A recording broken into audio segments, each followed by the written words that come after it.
Kairei, ¿cómo están? Vamos a ver si esto se regulariza un poco. Creería yo que ahí estamos. Bien. ¿Cómo va? ¿Todo bien? Miren, vamos a continuar con el libro rojo de Carl Jung. Es enorme, ¿no? Así que bueno, hay que avanzar bastante para decir por lo menos que hicimos un recorrido somero de la obra. Si no, nos quedamos siempre al medio, ¿no? Jung llega a afirmar en una de sus biografías posteriores que el espíritu de la época se corresponde con la personalidad y la personalidad número uno, ¿no? Y el espíritu de las profundidades con la personalidad número dos. Correcto. Pero nosotros, desde Arthur Schopenhauer, el mundo como voluntad y representación, podemos hacer un análisis mucho más interesante al respecto para entender Carl Jung, ¿no?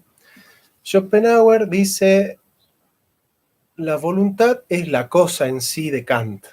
Es decir, hay en el mundo, o por decir así, ontológicamente hay un ser,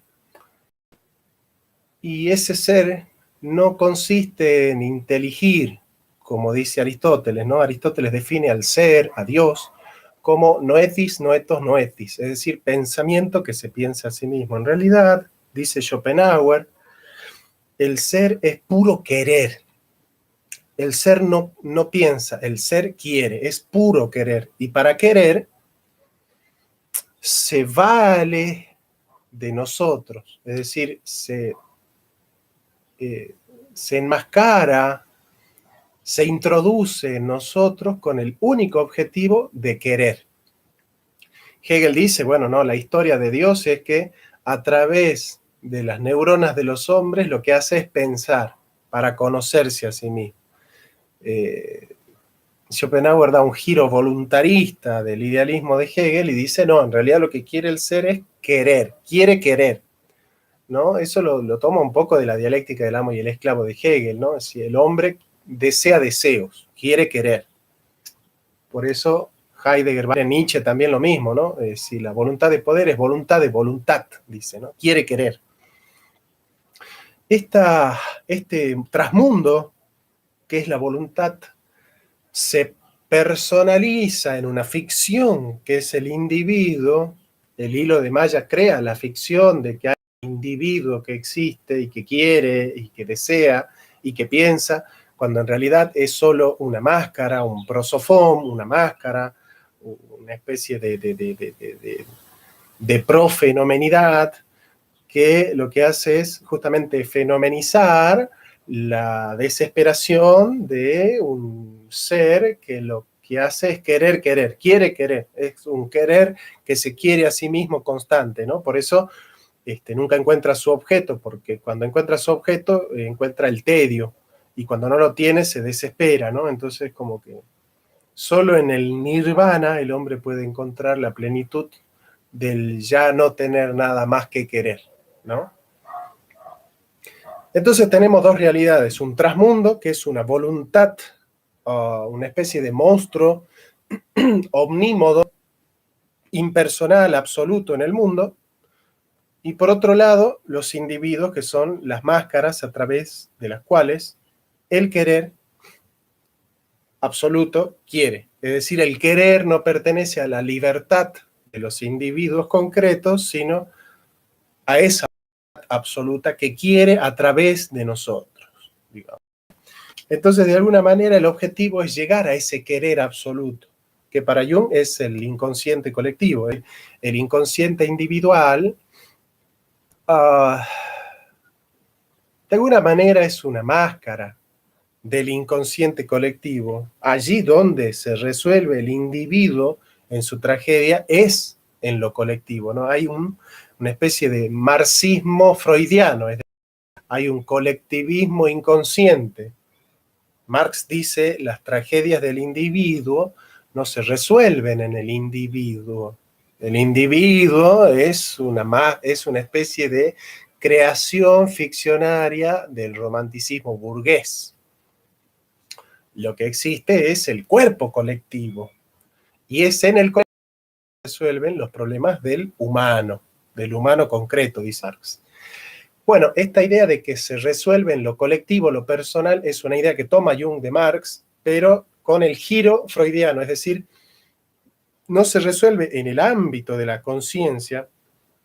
Para Marx, el hombre tiene que tomar conciencia de su ignominia más ignominiosa, sino que se resuelve en el inconsciente.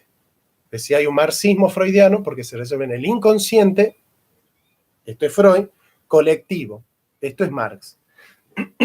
Es decir, la falsa conciencia no solo es el consciente individual, sino también el inconsciente individual es una falsa conciencia, puesto que la conciencia de la conciencia de ti mismo se resuelve en esa totalidad que es la voluntad omnímoda del transmundo, que es la cosa en sí de Kant, y para Gustav Jung es el inconsciente colectivo, ¿no? Es decir, es aquel transmundo que se proyecta como imagen de sentido, como petición de símbolo, y que se hereda filogenéticamente, ¿verdad?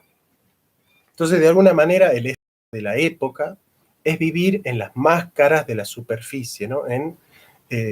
Por decir así, los estertores de la fenomenidad de un trasfondo que siempre late, pero que nunca está evidente en sí mismo, sino que hay que hacer un trabajo de desocultación, de aletheia, para descubrir esa dimensión en la cual todo ser humano tiene las mismas tragedias, ¿no?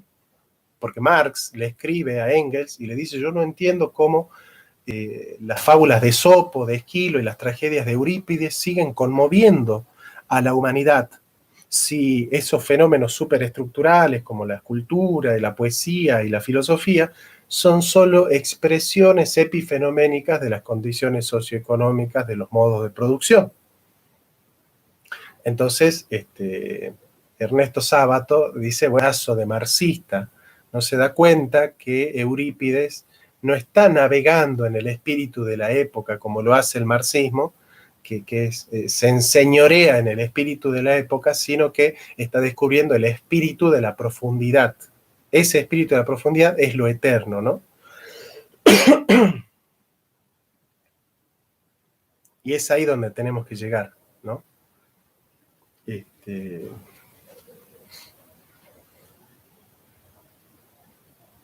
De alguna manera, nosotros podemos navegar en el espíritu de la superficie, que es cronológico, que es continuo, que es acumulativo, que es cronos, el tiempo cronológico. Podemos encontrar en cada cronos una oportunidad para descubrir nuestra tragedia personal, eso es kairos, la oportunidad de conocernos, pero esa oportunidad de conocernos siempre se resuelve en ese kairos, ese tiempo oportuno, siempre en la eternidad de Aion, ¿no? Aion es el espíritu, es el tiempo del ser, ¿no? Es el tiempo del ser. No sé si en algún lado lo tengo yo acá desarrollado de esa manera.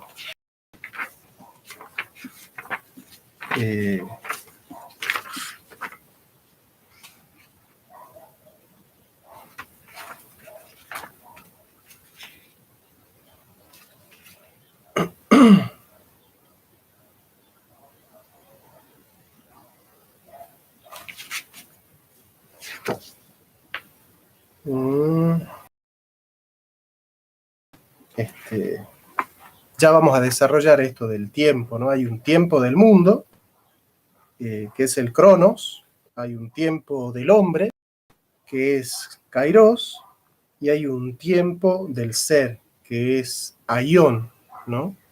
Y en ese tiempo del ser se resuelven todas las tragedias del hombre, ¿no? Esto es fácil de entender. ¿no? Si ustedes buscan, por ejemplo, Aion,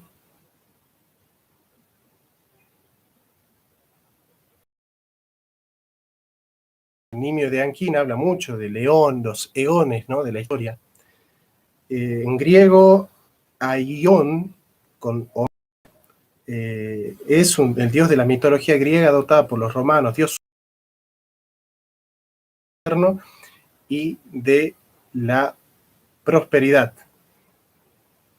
Es decir, el tiempo eterno es el tiempo del inconsciente colectivo. ¿Por qué es eterno? Porque no muta, no cambia. El tiempo es la medida del movimiento según un anterior y un posterior. Pero no hay anterior y posterior en Aion, porque Aion es el tiempo de la eternidad.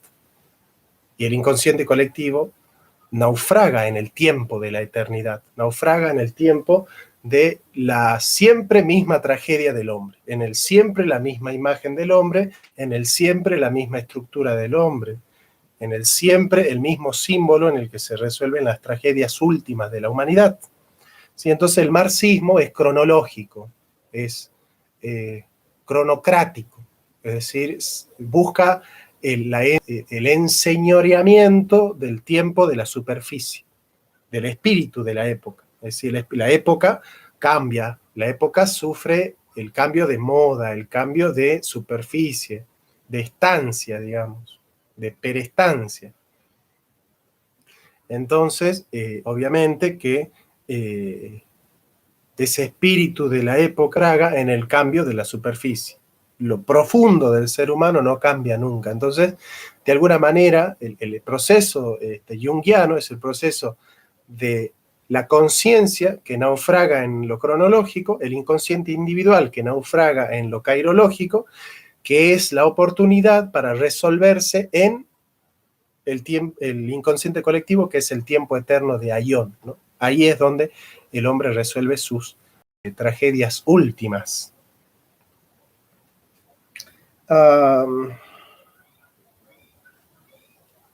Jung sostuvo que el significado de estas fantasías se vinculaba con el hecho de que surgían de la imaginación mitopoética, de la cual ha desaparecido en la presente época racional, ¿no? Es como Comte, John Stuart Mill, Hume y Kant son los responsables de la desaparición de la proyección social de la imaginación activa o la producción mitopoética, ¿no?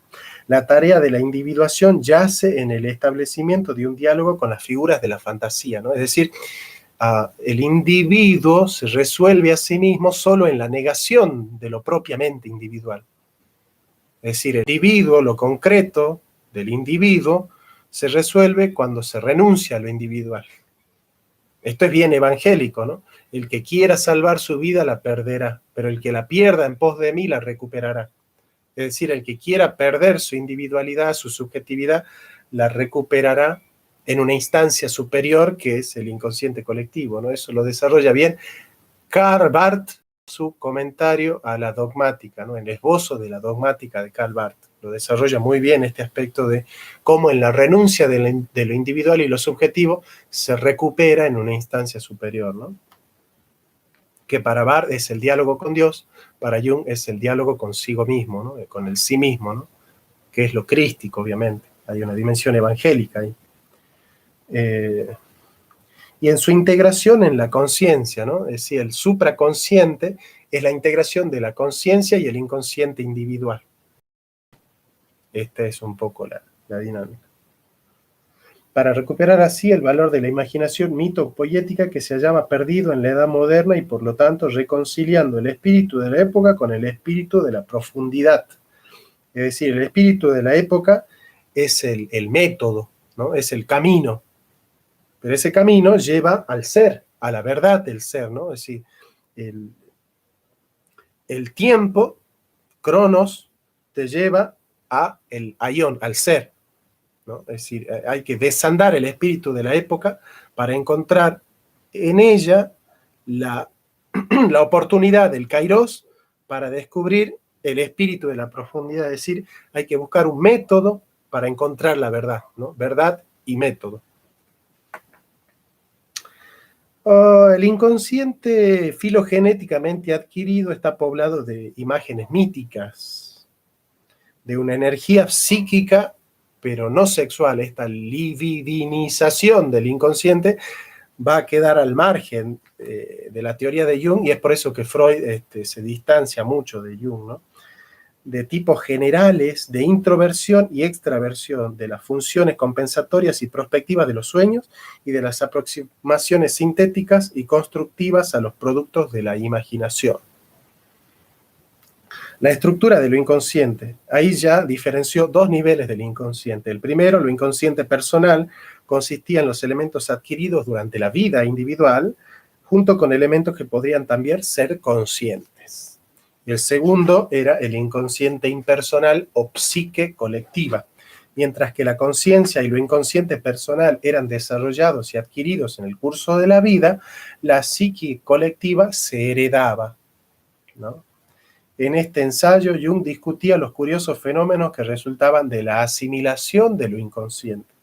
Señaló que cuando los individuos anexaban los contenidos de la psique colectiva y los consideraban como un atributo personal, experimentaban estados extremos de superioridad e inferioridad. Tomó prestado de Goethe y de Alfred Adler el término de Göttinglichkeit, semejanza divina, para caracterizar este estado que surge cuando se fusionan la psique personal y la colectiva, que Jung va a llamar el supraconsciente y que constituye uno de los riesgos del análisis, ¿no? Porque en esa estructura uno puede resolverse en la inferioridad o en la superioridad, ¿no? En el superhombre o en la bestia, en términos del Nietzsche, de Jung, ¿no?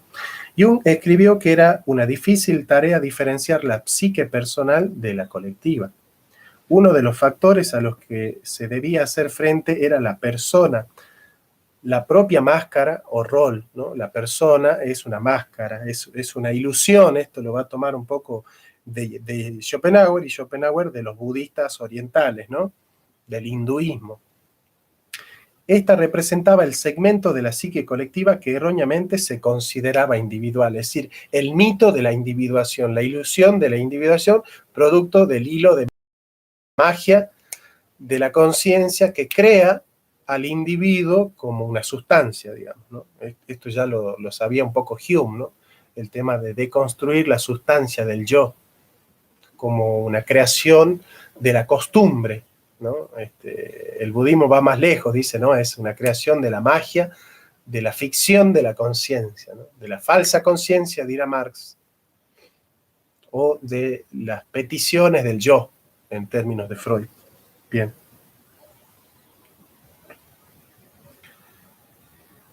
Cuando se analizaba esto, la personalidad se disolvía en la psique colectiva, ¿no? Este es el marxismo freudiano, lo que resultaba en la liberación de un flujo de fantasías, ¿no? En la hidráulica del deseo, dirá Paul Ricoeur. Todos los tesoros del pensamiento y el sentimiento míticos se desbloquean, quedan libres.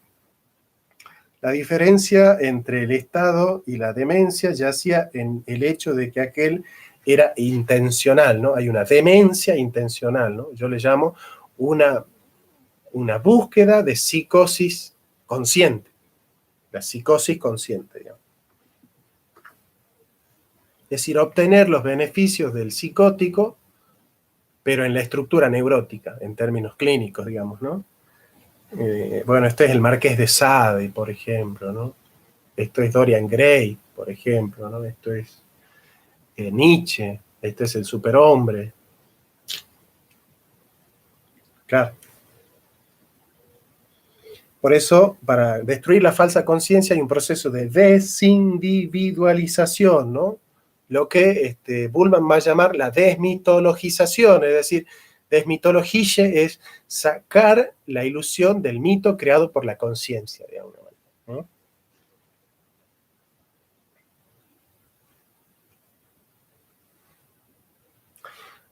Esta desmitologización de la época actual, una desmitologización del ser contemporáneo, dirá Agamben, esta desmitologización del espíritu de la época nos lleva a una remitologización, que en términos de Kierkegaard es un salto hacia la religión y en términos de Nietzsche es una superación al superhombre, y en términos de Jung es un salto al mito colectivo, es decir, el salto del mito personal al mito colectivo. Este es el proceso de individuación, es el salto del mito personal al mito colectivo. Esta es la manera de entender Carl Jung. Si ustedes entienden esto, entienden Carl Jung, digamos, ¿no?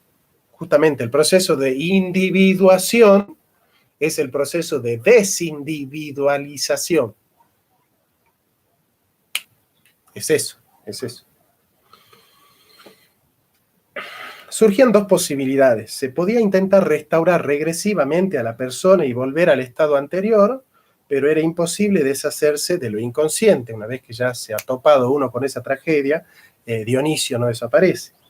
Alternativamente, se podía aceptar la condición de semejanza divina. Sin embargo, existía un tercer camino, el tratamiento hermenéutico de la imaginación creadora, ¿no? Esto es importante, por eso se proyecta en imagen o en texto, ¿no? Porque el psicoanálisis estudia textos, el inconsciente como un texto. Eso lo va a tomar Derrida para decir no hay nada fuera del texto. Es decir, es la psicologización de la vida, ¿no? Este es un poco el precedente que ya está en Dilthey, por ejemplo, ¿no?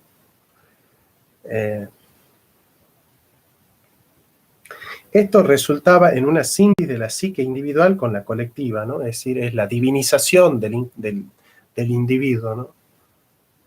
Es decir, la carta de San Pedro, por ejemplo, dirá participar de la naturaleza divina, ¿no? Ese es el movimiento de la gracia. Lo que revelaba la línea de la vida individual. Este era el proceso de individuación, claro.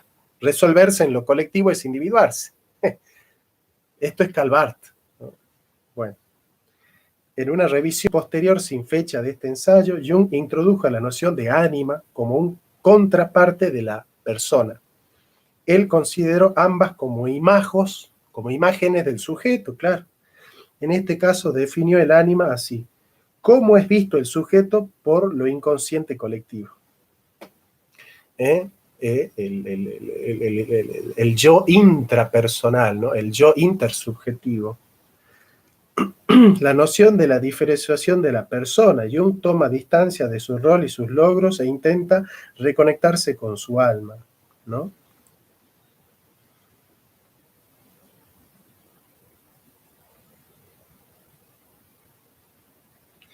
En la psique individual hay un eterno retorno de las mismas tragedias, digamos, ¿no?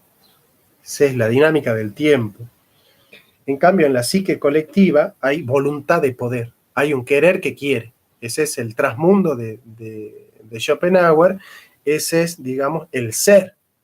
El ser es ese self, es el ser sí mismo, es la petición de una estructura eterna de las tragedias últimas del hombre que se comparten como estructuras filogenéticas en imaginaciones, en símbolos, en proyecciones, en palabras, en discursos, en esquemas, en estructuras, en existenciarios, digamos, ¿no? Son lo siempre igual a sí mismo que comparten todos los hombres, digamos, ¿no? Ese es el ser. Es decir, del tiempo como horizonte del ser, el eterno retorno como horizonte de la voluntad de poder, la psique individual como horizonte de la psique colectiva, la conciencia y el inconsciente individual como esquemas y oportunidades para ir al inconsciente colectivo. El cronos y el kairos como momentos, el cronos como el momento de la oportunidad del kairos para ingresar a Aion.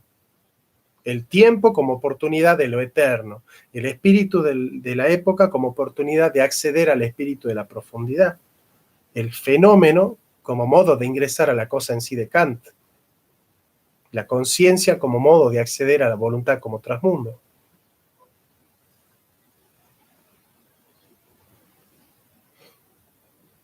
Son fenómenos de la misma estructura, digamos. Esa estructura dialéctica, pero que incluye un salto, una decisión, un contraste, una ruptura, ¿no? la liberación de las fantasías mitológicas y el tratamiento hermenéutico de la imaginación creadora, ¿no?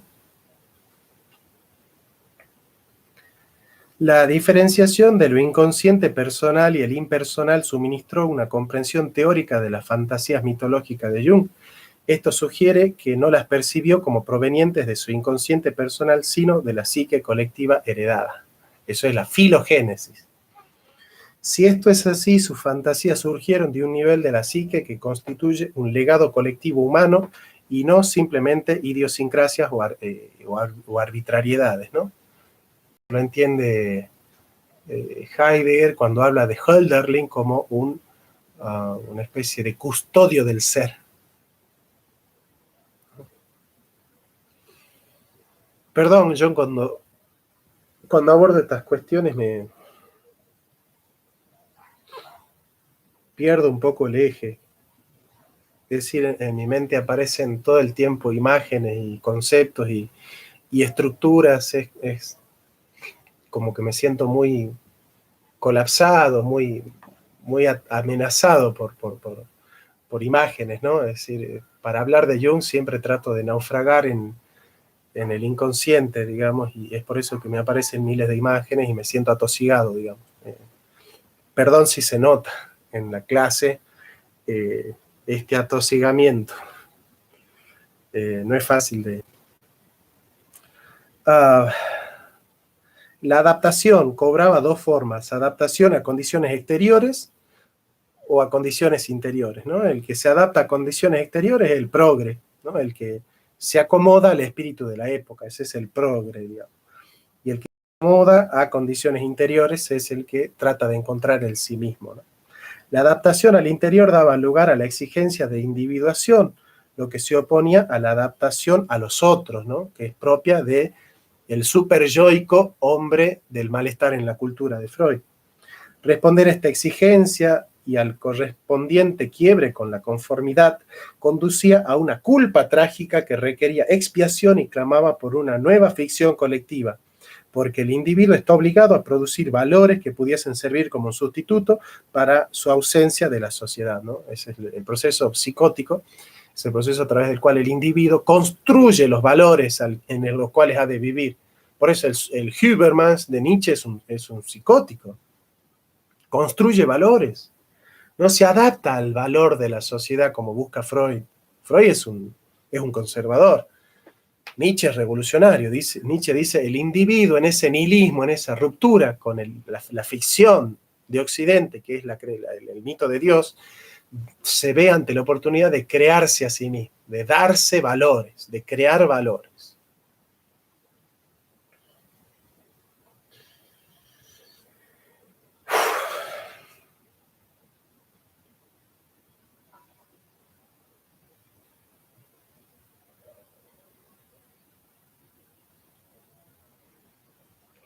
Estos nuevos valores le permitían reparar lo colectivo en lo eterno. La individuación era para unos pocos. Aquellos que no fueran lo suficientemente creativos deberían más bien restablecer la conformidad colectiva con la sociedad de su época, con los valores de su época. El individuo está obligado a producir valores para sustituir en ellos lo colectivo de lo psíquico, ¿no? El individuo no solo tenía que crear valores nuevos, sino socialmente reconocibles en la medida en que la sociedad tenía derecho a valores utilizables, ¿no? Interpretado en relación con la propia situación de Jung, esto sugiere que su quiebre respecto de la conformidad social para seguir su individuación lo había llevado a advertir la necesidad de producir valores socialmente realizables a modo de expiación de la culpa, ¿no? De reintegración a lo colectivo, pero a un colectivo con aspectos profundos, no con aspectos superficiales.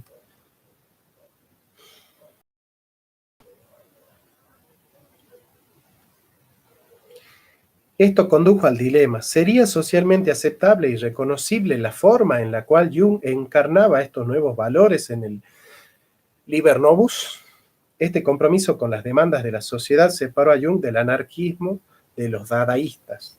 La segunda charla sobre individuación y colectividad, Jung sostuvo que la individuación y la colectividad eran un par de opuestos relacionados por la culpa. La sociedad reclama imitación. A través de ella se podía recuperar el acceso a valores que eran los de uno mismo. El análisis por vía de la imitación, el paciente aprende la individuación porque ella reactiva sus propios valores. Del rol de la imitación en el tratamiento analítico nos encargaremos más adelante. La afirmación de este proceso evocaba los valores preexistentes del paciente, contrarrestaba la carga de la sugestión. La afirmación de que este proceso evocaba los valores preexistentes del paciente contrarrestaba la carga de sugestión, ¿no? En noviembre, mientras estaba de servicio militar, escribió La función trascendente. Allí describió el método consciente en suscitar y desarrollar las fantasías que luego denominaría imaginación activa y expuso su justificación terapéutica. Jung observó que la nueva actitud adquirida a partir del análisis quedaba obsoleta. Se necesitaban materiales inconscientes para complementar la actitud consciente y para corregir su unilateralidad.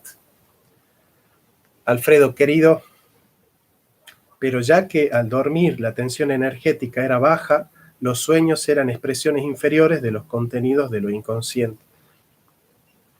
Al dormir la tensión energética es baja porque mengua, digamos, la censura, ¿no? Los sueños son expresiones inferiores de los contenidos de lo inconsciente. Se debía requerir otras fuentes, a saber, las fantasías espontáneas.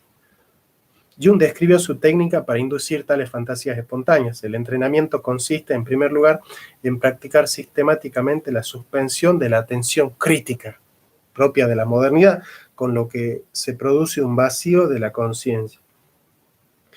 El proceso de autohipnosis es importante para esto, ¿no? Uno comenzaba por concentrarse en un estado de ánimo particular e intentaba volver tan conscientes como fuese posible todas las fantasías y asociaciones que aparecieran en conexión con él. Es lo que estoy haciendo yo ahora, por ejemplo. Por eso lo estoy pasando mal.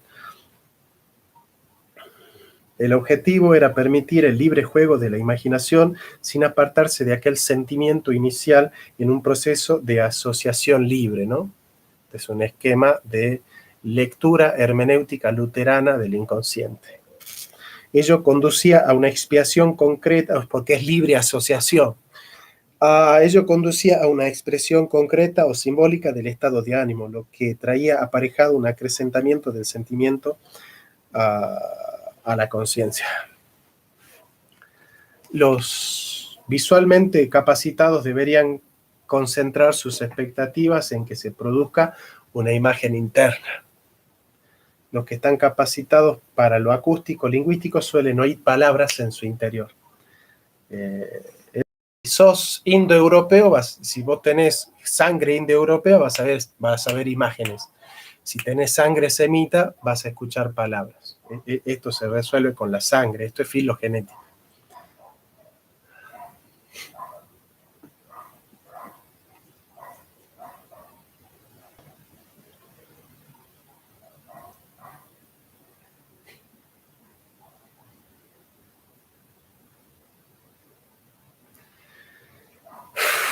Los que están capacitados para lo acústico lingüístico suelen oír palabras en su interior. Al principio quizás solo sean fragmentos de frases aparentemente sin sentido. Hay quienes en esos momentos perciben su otra voz. La escritura automática directamente o con la plancheta es aún más rara, pero igualmente aplicable, ¿no? Es decir, los masones, por ejemplo, hacen planchas, ¿no? Y en esas planchas pueden volcar algunas de estas proyecciones.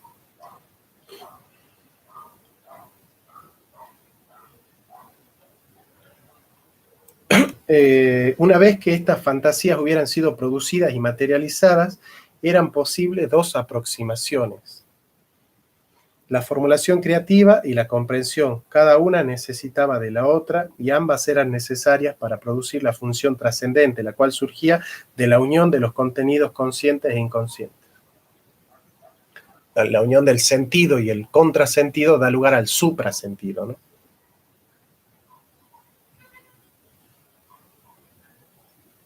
El sentido es lo consciente, el contrasentido es el inconsciente personal, que siempre es la sombra, lo que no quiere, es la negación de la conciencia, porque es lo que la conciencia niega de sí misma, y su integración es el supraconsciente, ¿no? Que es el inconsciente colectivo.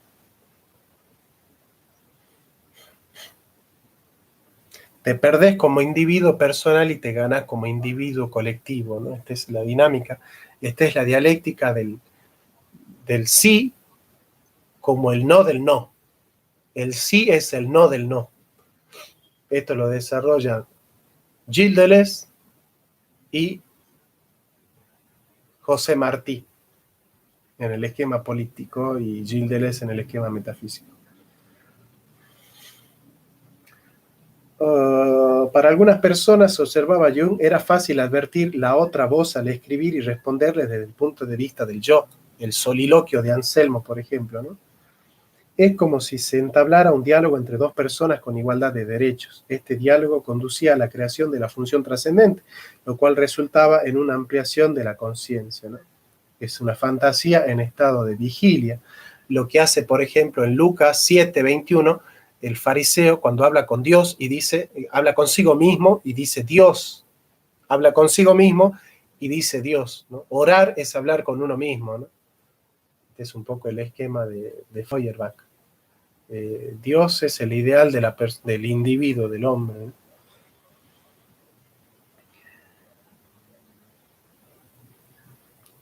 La psicología del individuo correspondía a la psicología de la nación y solo la transformación de la actitud del individuo podía producir una reformación cultural. Esto articulaba la íntima interconexión entre el individuo y los acontecimientos colectivos, que es lo que constituía el centro del Libro Rojo. Para Jung, la conjunción entre sus visiones precognitivas y el estallido de la Segunda Guerra Mundial, había vuelto visibles las profundas conexiones subliminales entre las fantasías individuales y los acontecimientos mundiales, ¿no? Porque se despierta el espíritu de la profundidad del inconsciente colectivo, se sacude ante crisis de lo individual o crisis sociales profundas, ¿no? O mundiales. Jung observó que luego de que ha analizado e integrado los contenidos de lo inconsciente personal, se deben encarar las fantasías mitológicas que emergen del nivel filogenético de lo inconsciente. La psicología de los procesos inconscientes proporciona una exposición de lo inconsciente colectivo, suprapersonal y absoluto. Jung sostuvo que es necesario distanciarse de lo inconsciente, presentándolo visiblemente como algo separado de uno. Era vital diferenciar el yo del no yo, esto lo toma de Fichte, ¿no? Y de Schelling. Esto es la psique colectiva o inconsciente absoluto. Para hacer esto, el hombre debe necesariamente plantarse con pie firme en su función del yo. Esto significa que debe cumplir con su deber hacia la vida completamente, de modo tal que pueda ser en todos los aspectos un miembro esencialmente vivo de la sociedad.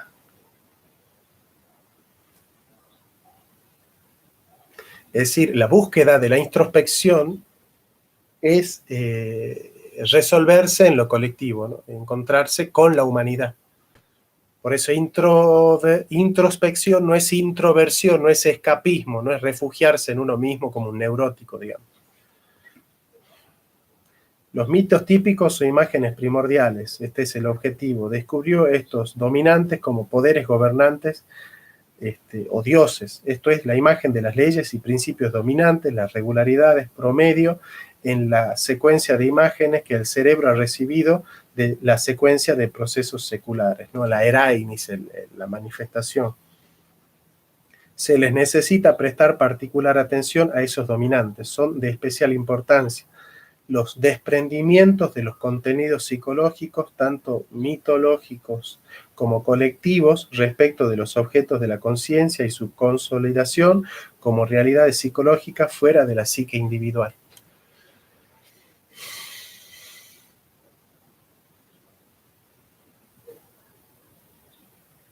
Esto le permite a uno llegar a un acuerdo con los residuos activos de nuestra historia ancestral, La diferenciación de lo personal respecto de lo no personal resulta en una liberación de energía, ¿no?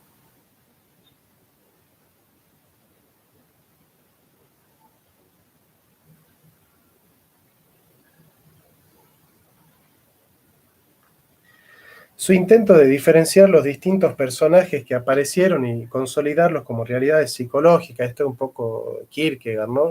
Ciertas esferas de la vida se manifiestan como personajes, ¿no? Diría Schopenhauer como actores ficcionales de una función de teatro. Kierkegaard habla de máscaras, ¿no? De, qué sé yo, clímacus, anticlímacus, Johannes de silencio. Es decir, el hombre juega captando universos discursivos en su personalidad y los proyecta como actores que juegan ciertas lógicas inconscientes en nosotros. Entonces nosotros podemos estar llenos de fantasmas que tienen sus propias reglas del juego y proyectarlos como discursos, ¿no? Esos son diferenciar los personajes que aparecen y consolidarlos como tipos, como máscaras, como actores, como dentro de su propia lógica, digamos, ¿no? Dentro de nosotros hay muchos fantasmas que están jugando y que cada uno tiene su lógica, digamos, Alfredo, el tierno, el enojado, el loco, el amigo, hay muchas lógicas dentro de nosotros, ¿no? Que se expresan. La noción de que estas figuras tenían una realidad psicológica por derecho propio, sustancial, y que no eran meros productos subjetivos de la imaginación, fue la principal lección que atribuyó a la figura de fantasía de Elías, la objetividad psíquica.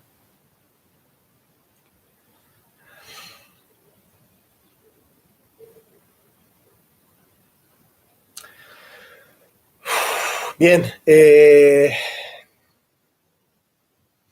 Jung sostuvo que la era de la razón y el escepticismo, inaugurada por la Revolución Francesa, había reprimido a la religión y al irracionalismo.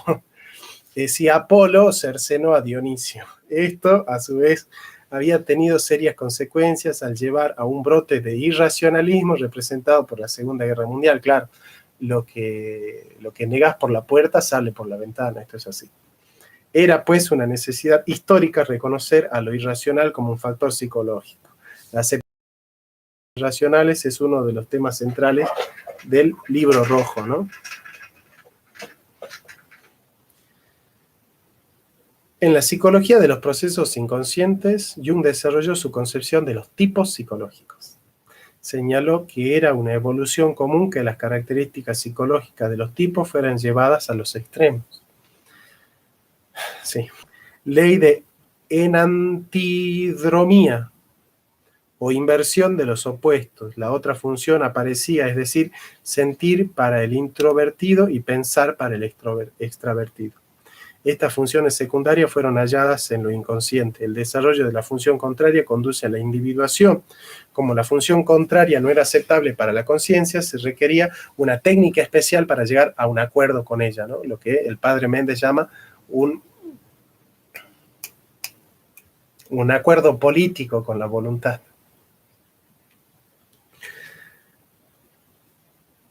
Como la función contraria, es decir,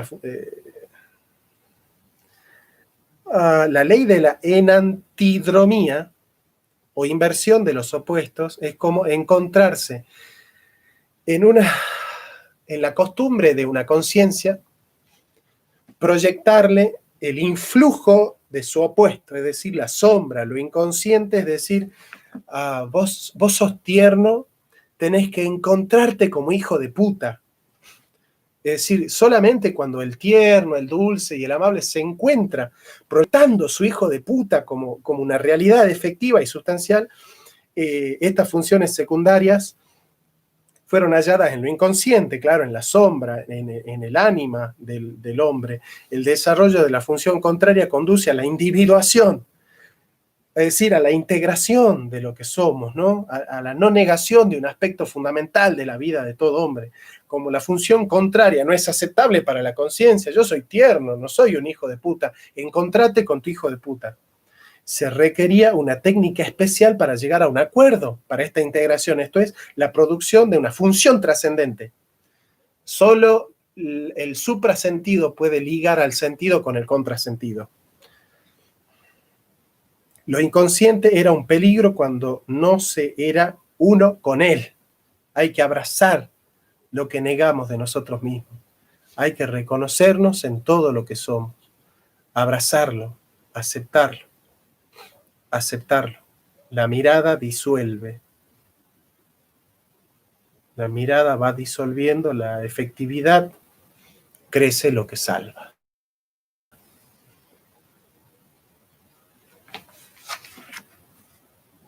Bien, Alfredo, muy bien, claro.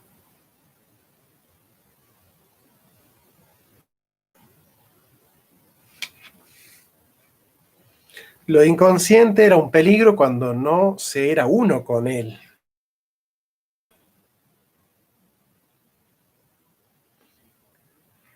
El dominio despótico lo ejerce el inconsciente cuando es contrasentido en la sombra.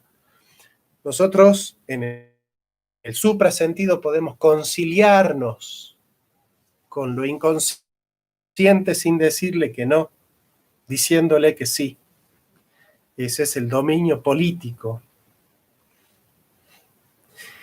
Este rebalance daba acceso a los aspectos productivos y beneficiosos de lo inconsciente. Lo inconsciente contenía la sabiduría y la experiencia de indecibles eras y de esta manera constituía una guía sin parangón. Es decir, la tradición inconsciente que nos enseña a vivir por el legado de la humanidad. No es lo mismo la experiencia mía como individuo que la experiencia de la humanidad como colectivo. ¿Cómo puedo yo aprender a vivir con la experiencia de la humanidad? A través de este esquema de integración. El intento de adquirir la sabiduría atesorada en lo inconsciente por toda la humanidad es representado a lo largo del libro, en el que Jung le pide a su alma que le diga qué es lo que ella ve y cuál es el significado de su fantasía. Lo inconsciente es visto aquí como una fuente de sabiduría más elevada, porque en esas imágenes nosotros nos encontramos con los consejos que nos dan los muertos a través de expresiones simbólicas conquistadas a lo largo de toda la historia de la humanidad. Nuestra época está buscando una nueva fuente de vida. Yo encontré, sabía bien, ¿no? Había preparado con imágenes y con cosas. Gracias por estar. Gracias, Alfredo, por estar. Siempre porque